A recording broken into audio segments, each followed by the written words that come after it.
You've been in many different settings and pastoring for many years.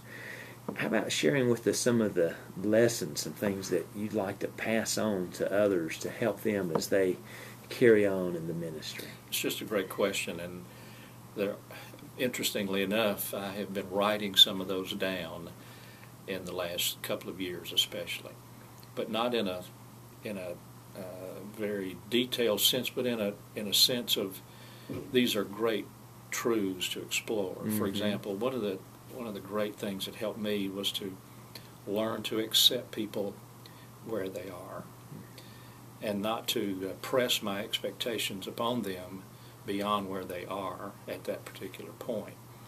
And people are on all different levels of life and all different levels about their understanding of spiritual things. And I have found that if I will accept them without criticism, mm-hmm. just accept them to where they are, then it helps me and it helps them in our relationship. I've also learned that I really can't serve, really can't minister unless it comes from my own life. There has to be a sense of my own personal growth and my own personal experience for that to be effective, for there to be genuineness about it. And so trying to serve God out of the overflow of my life, trying to minister out of the overflow of my life. And of course that means then that I have to have a relationship with Him. Mm-hmm. And so I read a good bit.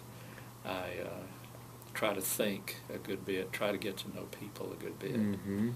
And so that's been a great help to me, is keep my own life in balance. Accountability has been a great thing for me. First, most important relationship in my life has been my relationship with my wife. And before everything else, she is the best friend. She's my partner. She is my main accountability. And so I just have very little, if anything, that she doesn't hear or keep from her about my own personal life and things of that nature.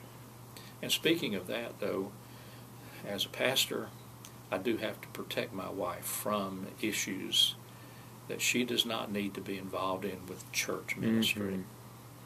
And so there are things that I deal with that are tough. Pastors do that.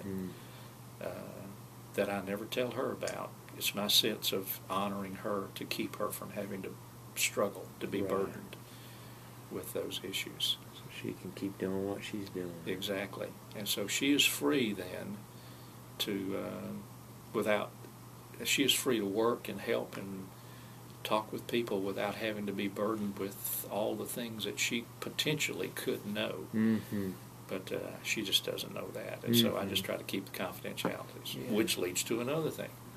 I just never try to break confidentialities. Yeah.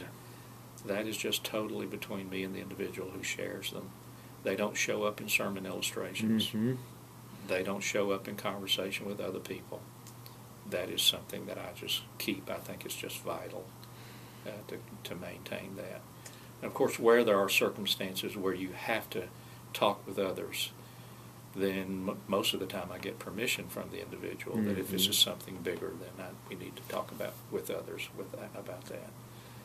But the confidentiality part is a huge aspect of that. It's a big thing. That way people know they can trust you. Absolutely, right.